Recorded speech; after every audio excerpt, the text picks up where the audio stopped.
Maka Nabi sallallahu alaihi wasallam ketika melihat tirai itu bergambar makhluk yang bernyawa, kemudian Nabi menarik tirai itu, ditarik dengan emosi, dengan penuh amarah, yang muka Nabi memerah, kata Aisyah radhiyallahu anha. Ditariknya tirai itu sambil mengatakan kepada Aisyah, orang yang paling dahsyat azabnya pada hari kiamat adalah orang-orang yang menandingi ciptaan Allah. Orang yang paling berat, yang paling dahsyat azabnya di hari kiamat adalah kepada orang-orang yang menandingi, menyaingi ciptaan Allah. Ini hadis riwayat muttafaqun alaih. Ini hadis sahih, tidak bisa dibantah. Semua jumhur ulama mengatakan ini sahih. Dari ketiga hadis Nabi ini, yang pertama menjelaskan tentang dilarangnya oleh Allah dan Rasulnya kepada manusia untuk melukis, menggambar, mengukir atau membuat patung makhluk yang bernyawa, yang sifatnya punya ruh seperti manusia dan hewan. Ini dilarang keras oleh Allah dan haram hukumnya.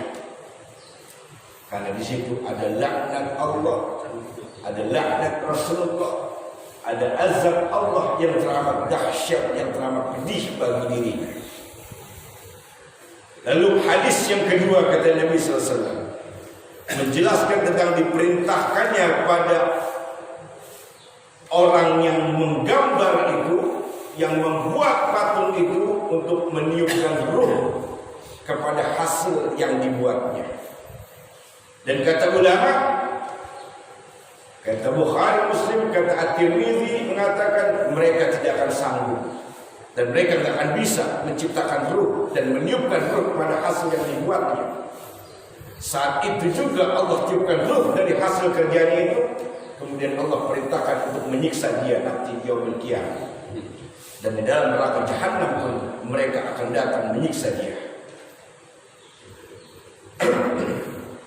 Lalu hadis yang ketiga menjelaskan kepada kita kenapa dilarang oleh Allah menggambar atau membentuk, membuat patung atau melukis makhluk yang bernyawa. Karena kata ulama, orang tersebut sudah berusaha untuk menyaingi Allah, untuk menandingi Allah. Walaupun dia nggak punya pikiran seperti itu, dia nggak punya pikiran seperti itu. Saya hanya orang jiwa seni. Dia katakan seperti itu, saya hanya jiwa seni. Ulama mengatakan, walaupun dia nggak punya niat ingin menyaingi, menandingi Allah, tapi Allah nggak suka dari atas apa yang dia kerjakan. Kalau dibilang dia hanya sebatas orang seni, banyak seni-seni yang harus dibuat, yang harus digambar, kecuali makhluk yang bernyawa. Seperti membuat kaligrafi, huruf-huruf Arab yang dihias, bacaan-bacaan Quran yang dihias, itu bagian dari seni. Tapi jangan dibentuk manusia. Seperti membuat bangunan, masjid atau rumah, itu bagian dari seni. Menggambar pemandangan alam, itu bagian dari seni. Maka nanti patung Sudirman itu nanti di hari kiamat itu akan didatangkan sama Allah. Ya, akan didatangkan sama Allah. Lalu Allah perintahkan dia, orang yang bikin patung Sudirman itu, suruh niupin ruh ke patung Sudirman itu. Kalau dia nggak bisa niupin ruh, maka patung Sudirman itu akan menginjak-injak dia, mengazab dia, mensiksa dia nanti di kiamat, di hari kiamat. Patung Sudirman yang menggambar, yang melukis, yang mengukir.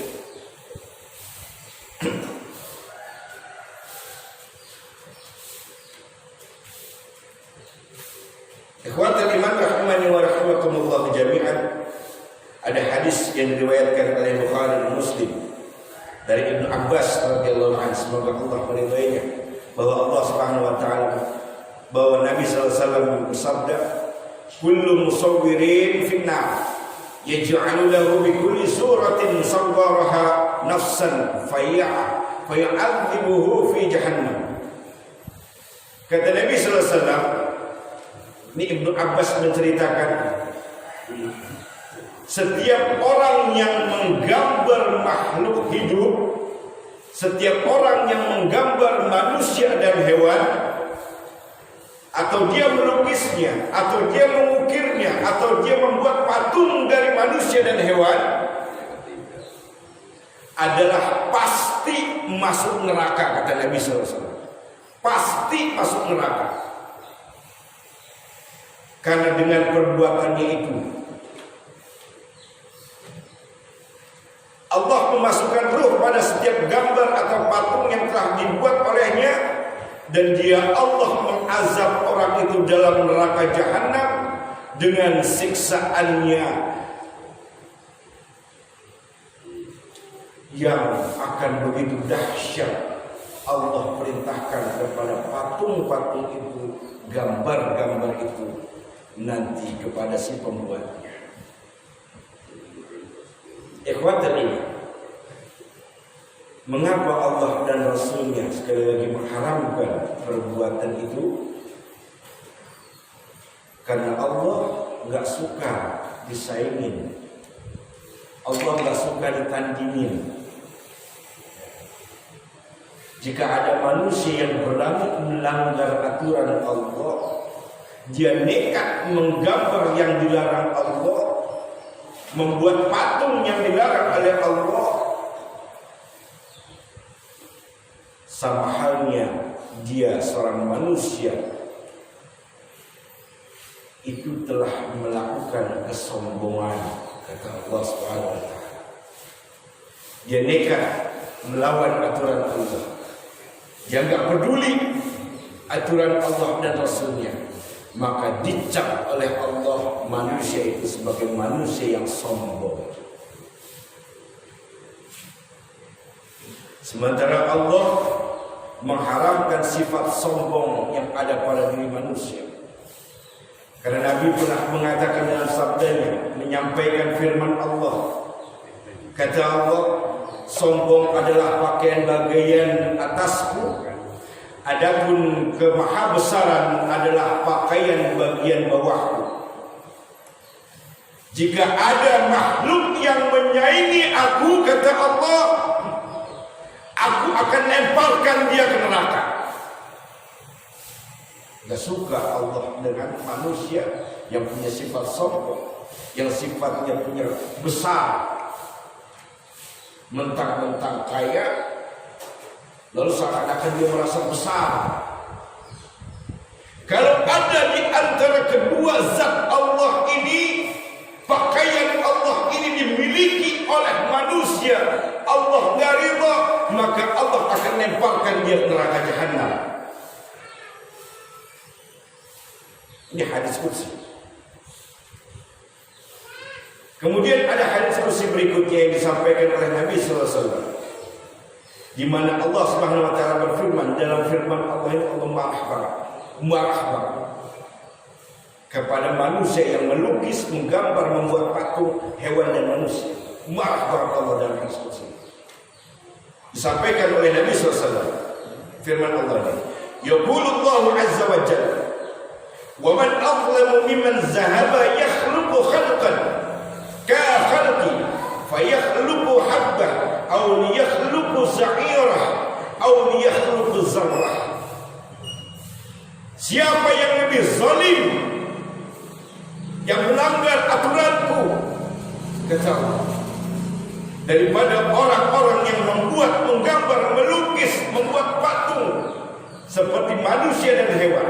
Dialah orang-orang yang paling zalim kepadaku, kata Allah. Kalau memang dia mau menyaingi aku, kata Allah, hendaknya dia ciptakan biji-bijian. Harusnya dia ciptakan juga gandum, Harusnya diciptakan juga semut yang kecil. Ini bagian dari kemarahan Allah kepada manusia yang sombong, ingin menyaingi Allah, ingin menandingi Allah. Kata Allah, kalau kalian memang zalim begitu, ciptakan itu biji-bijian. Kalau kalian ingin menandingi itu, ingin menyaingi itu, hendaknya kalian ciptakan itu biji-bijian, kalian ciptakan itu gandum, kalian ciptakan semut-semut yang kecil, kata Allah. Ini bagian dari kemarahan Allah pada manusia, pelukis-pelukis, penggambar-penggambar, pembuat-pembuat patung hewan dan manusia.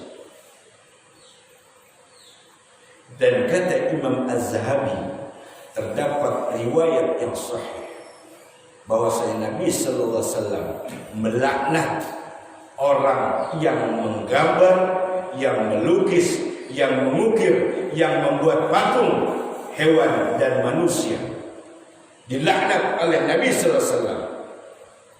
Maksud laknat Nabi sallallahu alaihi wasallam ini, Nabi berdoa kepada Allah, ya Allah, angkatlah keberkahan hidupnya.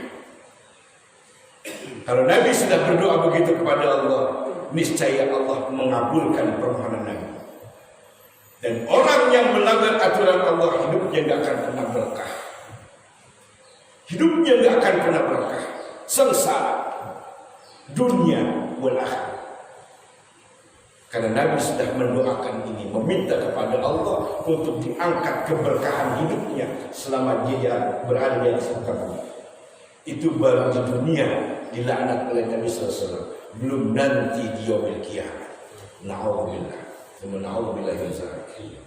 Kalau dikatakan sekali lagi bahwasanya menggambar, melukis, mengukir atau membuat patung adalah bagian dari seni, seharusnya manusia itu mampu mengalihkan seninya itu pada hal-hal yang dibolehkan oleh Allah dan Rasulnya, bukan malah menjiplak makhluk yang telah ada, yang telah diciptakan oleh Allah Subhanahu wa taala. Bikin kreasi sendiri. Manusia ini senangnya menjiplak. Itulah sebabnya Allah murka dengan memberikan azab yang berat dan dahsyat kepada manusia yang berusaha menyaingi, menandingi Allah atas dasar kesombongan dirinya karena telah menggambar, melukis, membuat patung makhluk Allah yang berjangka. Wallahu a'lam bishawab. Mudah-mudahan ini bisa bermakna bagi kita. Mudah-mudahan ini bisa jadi bahan perhatian buat kita. Kita semua di sini mungkin punya jiwa seni. Mungkin kita di sini hobi menggambar, tapi hindari dua gambar ini, gambar manusia dan hewan, karena ini diharamkan oleh Allah dan Rasul. Dan itu akan mendapatkan azab yang berat, azab yang dahsyat, yang sangat luar biasa. Susah kita bayangkan azab dari Allah ketika orang-orang itu menandingi, menyaingi Allah dalam arti kesombongan pada dirinya, karena dia telah dicap oleh Allah manusia yang sombong. Ini saja yang bisa saya sampaikan. Sekali lagi mudah-mudahan bermanfaat bagi kita.